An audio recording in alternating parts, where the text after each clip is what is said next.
Commander Vera's claws dug into my shoulder as she stumbled, her breath hot against my neck, smelling of starfire whiskey and something dangerously sweet. "You're warm," she slurred, her violet eyes finding mine in the dim corridor light. Why are humans always so warm? I'd served under her for 11 months. 11 months of watching her execute battlefield decisions with terrifying precision. 11 months of those same claws tearing through enemy armor. Now they were pressed against my collarbone, and I couldn't tell if the pressure was affectionate or a threat.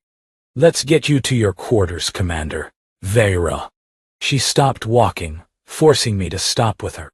At 7 feet tall, she towered over me even while swaying. The Keth'ari were apex predators on their homeworld, their females larger, stronger, and according to every xenobiology briefing I'd ever attended, significantly more dangerous than the males. When I'm drunk, you call me Vera.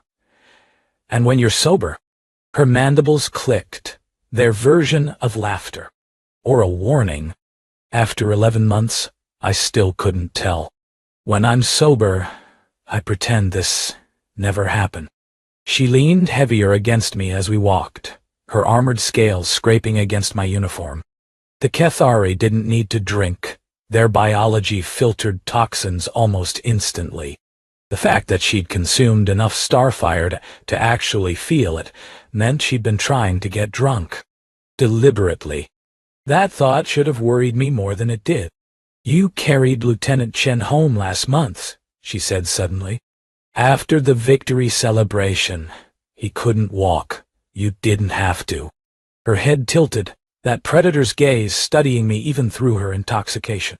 The others left their crewmates where they fell. Standard practice. But you carried him. He's my friend. Friend? She tasted the word like it was foreign. And what am I? I didn't answer. Couldn't answer. Because the truth was complicated and probably suicidal to admit. Her quarters were at the end of the officer's corridor, the largest suite on the ship, befitting her rank. I pressed her palm against the scanner, half expecting her to push away now that we'd arrived. Instead, she pulled me inside. "Commander Vera." The door hissed, shut behind us. Her quarters were sparse, almost military in their austerity, except for the wall of windows showing the stars streaming past.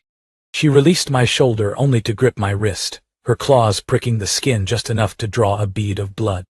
"You're not afraid of me," she observed. "I'm terrified of you, liar." She brought my wrist to her face, inhaling. "I can smell fear. You don't have it. Not around me." Those violet eyes narrowed. "Why? Why?" "Because fear and something else feel remarkably similar," I thought. "Because my heart races every time you enter a room, and I've stopped being able to tell the difference." "Maybe I'm broken," I said instead. "Maybe." Her grip loosened but didn't release. "Help me with my armor." It wasn't a request. I'd watched her armor techs do this 100 times, the ceremonial unlocking of clasps, the careful removal of plates that could stop plasma rounds. I'd never touched it myself.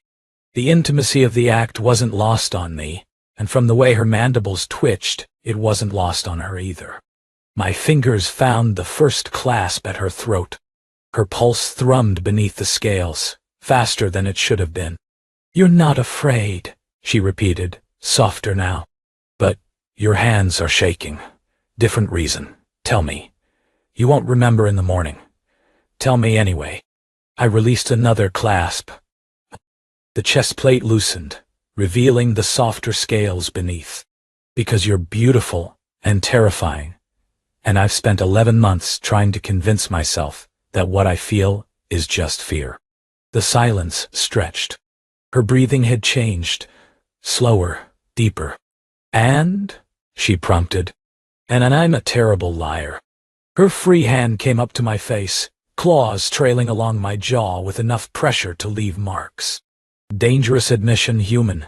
I know. I could destroy your career, your life. I know. I could kill you right now, and no one would question it. Training accident. Humans are fragile. I know. Her hands stopped at my throat. Not squeezing. Just resting there. You know all this, and you still look at me like that. Like what? Like I'm not a monster. The vulnerability in her voice cracked something open in my chest. This was the most dangerous moment, not the claws at my throat, but the glimpse behind her armor, both literal and metaphorical. You're not a monster, Commander. Vera. You're not a monster, Vera. She released me so suddenly, I stumbled. Finish the armor, then leave, Commander. I won't remember this in the morning. Her back was to me now, shoulders rigid. That's the point. That's why I drank. Go, before I do something neither of us can take back. I should have left. Any sane person would have left. Instead, I finished removing her armor, piece by piece, until she stood before the stars in nothing but her underlayer. She didn't turn around, didn't speak, but she didn't stop me either. When I finally reached the door, her voice caught me. Sergeant Hayes. Yes, Commander, thank you. A pause. For carrying me home. I left before I could say something that would definitely get me killed. She didn't remember. Or at least, that's what her behavior suggested.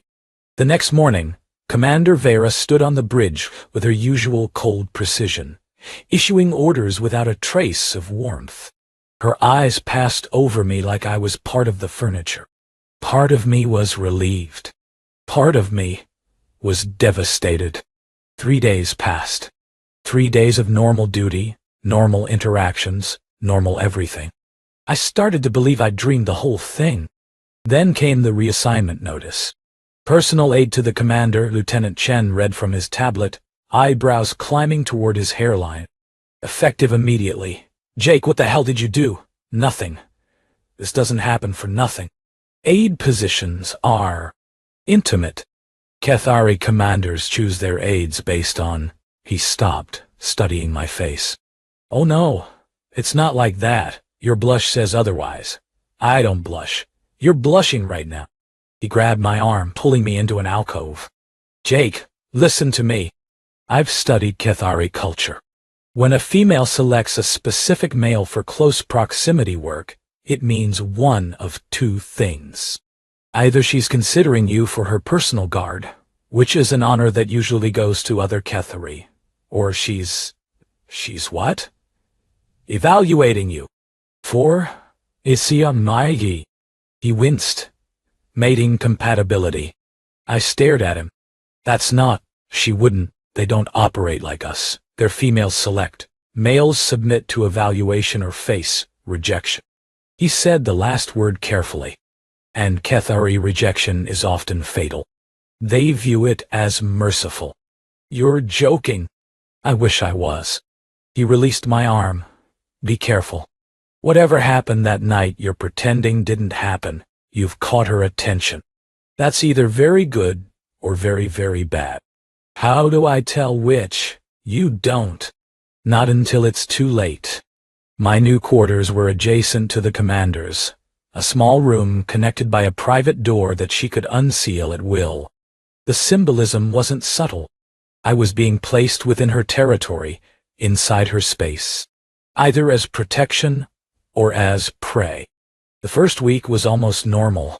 I managed her schedule, filtered her communications, attended briefings at her side. She treated me with the same cold professionalism she showed everyone else.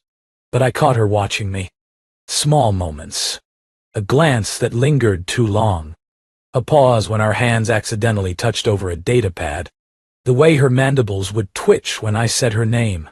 Always Commander in public, never Vera. You've adapted well, she said one evening, reviewing reports in her quarters, while I organized the next day's schedule. Most humans find proximity to Kethari uncomfortable. Most humans haven't served under you for a year. 11 months, she corrected. You've been counting. The question was casual. Her posture was not. She'd gone very still, the way predators do before they strike. Hard not to count, I said carefully, when every day feels significant. Significant how? Dangerous territory. I could feel it. The shift in the air, the weight of her attention focusing entirely on me. Permission to speak freely, Commander. Granted. I've learned more about leadership, about duty, about sacrifice watching you than in my entire military career. Serving under you has been... I searched for a word that was true but safe, transformative. She rose from her desk and crossed to where I stood. Each step deliberate, measured. Her shadow fell over me, blocking the starlight. That's not what I asked. I know. You deflect. Her head tilted. You did it that night too, when I asked why you weren't afraid. My heart stopped. You said you wouldn't remember. I lied. The word hung between us. She remembered. She remembered everything. Every word, she continued, watching my reaction with those terrible, beautiful eyes. Every touch. The way your hands shook while you removed my armor. The way you looked at me when you thought I couldn't see. I couldn't breathe. Commander, I haven't decided yet, she interrupted, if your admission was brave or suicidal. I haven't decided what to do with you. Her claws traced my jaw, exactly as they had that night, but I'm tired of pretending I didn't hear it. What do you want me to say? The truth. You said you spent 11 months convincing yourself that what you felt was fear. Have you succeeded? No. No, she repeated. Tell me, Sergeant Hayes, what do you feel right now? Standing here, with my claws at your throat and no witnesses to whatever happens next. The smart answer was fear. The safe answer was respect. But she'd asked for truth, and God help me, I'd never been able to refuse her anything. I feel like I'm standing on the edge of a cliff, I said quietly. And I can't tell if I'm about to fall or fly. But either way, I don't want to step back. Her breath caught, a small sound, almost human, dangerous. Her voice had dropped to a whisper. You're very dangerous, Jake Hayes. I'm not the one with claws at someone's throat, no. Her hand lowered, resting flat against my chest, where my heart hammered against my ribs. You're the one who makes me want to let my guard down. That's far more threatening than any weapon. Is that why you chose me? For this position? I chose you because I needed to know. Her mandibles clicked softly. If what I felt that night was the alcohol or something else, something more, and I haven't decided yet. She stepped back, putting distance between us so suddenly I swayed. Tomorrow we arrive at Kelth Station. I have diplomatic meetings. You will accompany me. Her voice had returned to its professional coldness, but something had shifted in her eyes. Wear your dress uniform. Try not to embarrass your species. Yes, Commander. Vera. A pause, when we're alone. You may call me Vera. Yes, Vera. Her mandibles twitched, dismissed. And Hayes. I stopped at the connecting door. Sleep well. Tomorrow will be complicated. I didn't sleep at all. Kelth Station was a neutral trading post at the intersection of 4 territories, including Kethari space and the human colony. The diplomatic meetings were a cover. I understood that within the first hour. Vera wasn't here to negotiate trade agreements. She was here to make a statement. The council questions my judgment, she explained as we walked through the station's promenade, her claws resting lightly on my shoulder in a gesture that made passing Kethari stop and stare. Allowing humans on my vessel. Promoting them. They believe I've grown. Compromised. Have you? She didn't answer, but her grip tightened slightly. We entered the council chambers together. 8 Kethari elders sat in a semicircle, their combined attention hitting me like a physical weight. These were the oldest, most powerful members of Vera's species. Any one of them could have me killed with a word. You bring the human here? The eldest's voice dripped with contempt. Before this council, I bring my aid, Vera replied coolly. As is my right. Your obsession with the lesser species grows tiresome, Commander. First, you staff your ship with them. Now you parade one before us like a pet. Sergeant Hayes has served with distinction. His species integration into our fleet has been— We did not summon you to discuss fleet integration. Another elder leaned forward. We summoned you to discuss your future. The Empress has selected candidates for your bonding. 5 worthy males from noble bloodlines. You will choose one. I felt Vera go rigid beside me. I have not requested a bonding selection. You're of age. You're of rank. The Empress has decided. The elder's eyes flicked to me dismissively. Unless you have objections? The silence stretched. I didn't dare breathe. The commander serves the Empress faithfully, I heard myself say. Perhaps the Empress would honor that service by allowing the commander to make her own selection, in her own time. Every eye in the room turned to me. Vera's claws dug into my shoulder hard enough to draw blood. It speaks, the eldest observed. Remarkable. I was unaware humans could learn our tongue well enough for politics. We're fast learners, and slow to survive, apparently. The elder rose. You speak out of turn in matters that don't concern you, human. The penalty for such insolence is mine to determine, Vera interrupted. He is my aide. My responsibility. If you wish to punish him, you challenge my authority. We challenge your judgment. There is a difference. Is there? The tension in the room crackled like static before a lightning strike. I watched the elders exchange glances, watched Vera's posture shift from defensive to something more dangerous. The human spoke in defense of his commander, she continued, risking death to protect my honor. Tell me, honored elders, how many of your aides would do the same? Silence. I will review the bonding candidates, Vera said finally. When I have made my decision, the Empress will be informed. Until then, I suggest the Council remember that I command the largest fleet in the sector. My judgment has kept our borders secure for 15 cycles. Perhaps that judgment deserves some trust. We left before they could respond. In the corridor outside, Vera's composure cracked. She pulled me into an alcove, pressing me against the wall with enough force to wind me. What were you thinking? She hissed. They could have killed you where you stood. They were disrespecting you. I don't need protection from humans. Everyone needs protection sometimes. Her fist slammed into the wall beside my head, leaving a dent in the metal. You're infuriating, reckless, suicidal. You forgot brave. No. Her voice dropped. I didn't. She released me, stepping back. For a long moment she just looked at me. No coldness now, no professional distance. Just raw, complicated emotion that I couldn't fully read. The bonding candidates, I said quietly. You have to choose. It's political. My bloodline is valuable. The Empress wants strong offspring. Do you want that? What I want is irrelevant. That's not what I asked. Her mandibles clicked, frustrated, angry. What I want is impossible. What I want would be considered deviant, perverse. A commander of my standing, bonding with a— She stopped. A human. It's not done. It's never been done.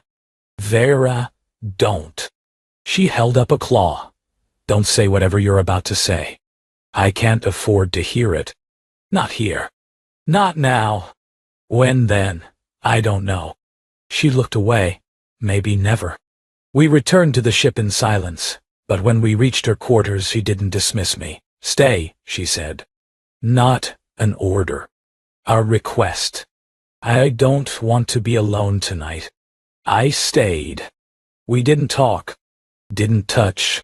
Just sat together in the darkness, watching the stars, existing in the same space while the weight of impossible things pressed down on us both. Sometime before dawn, I felt her hand find mine. Claws and fingers intertwined, holding on. Neither of us mentioned it in the morning. 3 weeks passed. 3 weeks of stolen moments and careful distances. 3 weeks of her hand finding mine in dark corridors, of loaded glances across crowded rooms. 3 weeks of pretending, in public, that nothing had changed. Everything had changed. The council's pressure increased. Weekly communications demanding her decision. The bonding candidates, 5 Kethari males of impeccable lineage, began arriving on the station, expecting audiences, expecting consideration. Vera met with each of them.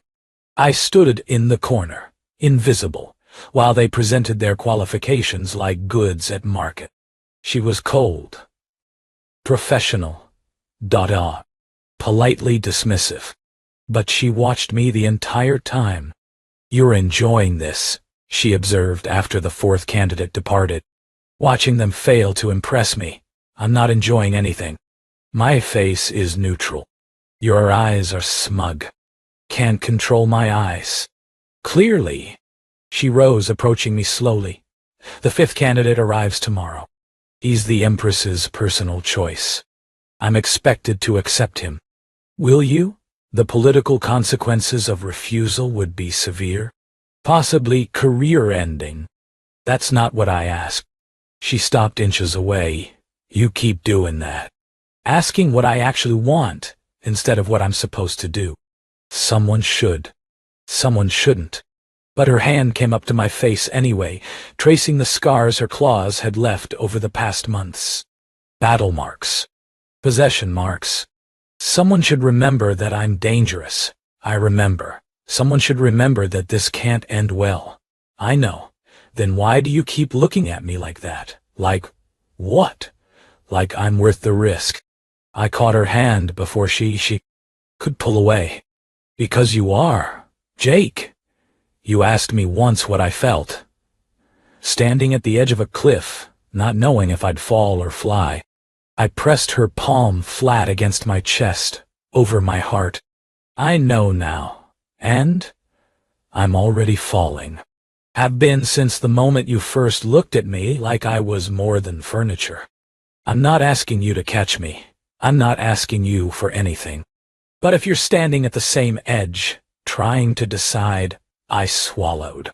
"You should know you won't fall alone." Her eyes searched mine. Whatever she found there made her mandibles tremble. "The Empress will never approve. I know. The Council will demand punishment. I know. This could destroy both of us. I know. And you still, Vera." I used her name deliberately. "I've spent my whole life playing it safe, following rules, being sensible. And I've never felt anything like what I feel when you walk into a room. So yes. Whatever comes next, yes." She kissed me. It wasn't a human kiss. Kethari don't have the anatomy for that. But her forehead pressed to mine, her breath mingling with my breath, her hands cradling my face with impossible gentleness despite the claws. In her culture, this was more intimate than any kiss. This was trust. This was surrender. "I'm going to refuse the candidate tomorrow," she whispered against my skin. "I'm going to tell the Empress I've already chosen. Vera, I'm going to tell them the truth. That I want the impossible. That I want you." She pulled back enough to meet my eyes. "They'll try to stop me. They'll threaten, punish, probably exile me. I need to know that you understand what you're agreeing to. I understand. I need to know that you'll stay, even when it gets hard. Even when you have every reason to run." Where would I go? I smiled despite myself. "You're my home now. Have been for a while." Her hands tightened on my face. "Stupid human. You're a stupid human. Yes." Something in her voice cracked. Mine. The next morning she stood before the council's holocom, the 5th candidate waiting in the antechamber. I stood beside her, not behind, not invisible. Beside. "Honored Empress," she began, her voice carrying across the channel. "I have reached my decision regarding the bonding selection. The Council awaits your choice eagerly, Commander." Vera reached back and took my hand. in full view of every elder, every dignitary, every watching eye. I choose Sergeant Jake Hayes of the Human Coalition Forces. The silence was absolute. This is unprecedented, the Empress said finally. This is my right. Vera's grip tightened on mine. I am a commander of the fleet. I have served faithfully for 15 cycles. The law states that a female of my rank may select any male who has proven worthy through trial and service. Sergeant Hayes has served under my command. He has proven himself in battle, in loyalty, in courage. He meets every requirement. He is not Cathari. The law does not specify species. Vera's mandibles click sharply. I've checked. 3 times. If the Empress wishes to change the law, that is her prerogative. But until then, my selection stands. The holocom flickered as the Empress leaned forward. You understand the consequences of this choice, Commander? I do. And you, human? Those ancient eyes found mine. Do you understand what it means to be selected by a Cathari female? The commitment? The dangers? I straightened my spine. With respect, Empress, I carried her home when she was drunk. I stood before your council and accepted death to defend her honor. I've loved her for 11 months while believing she could never love me back. I squeezed Vera's hand. Whatever comes next can't be harder than that. Another silence. Then, impossibly, the Empress laughed. Brave, she observed. Or foolish, perhaps both. A pause. Very well, Commander. Your selection is noted. The Council will deliberate on formal recognition. Until then. Her eyes glittered. Try not to let him get killed. Worthy humans seem to be in short supply. The connection ended. Vera turned to me, something like wonder in her expression. You told the Empress that you love me. I did, in front of the entire council. Yes, while potentially facing execution. Seemed relevant. She stared at me for a long moment. Then her mandibles twitched in what I now recognized, finally, certainly, as laughter. Jake Hayes, she said slowly, you are the most infuriating, reckless, brave, impossible creature I have ever encountered. Is that a compliment? It's the truth. She pulled me closer. I'm not sure what happens now. The path ahead is uncertain, dangerous. When hasn't it been? Fair point. Her forehead pressed to mine again, that intimate touch that meant everything. I should warn you, Cathari bonds are permanent. Once formalized, there's no dissolution. You would be mine. Completely. Forever. Promise? Her breath caught. You mean that? Vera. I smiled. I've been yours since you first put your claws at my throat. The paperwork is just a formality. Stupid human, she whispered. You're stupid human. Yes. And despite everything, the uncertain future, the political fallout, the impossibility of what we'd chosen, she smiled. Mind. Outside the viewport, the stars continued their endless dance. And somewhere in the vast darkness of space, 2 hearts from different worlds beat together, choosing each other against all odds. It wasn't the ending anyone expected, but it was ours.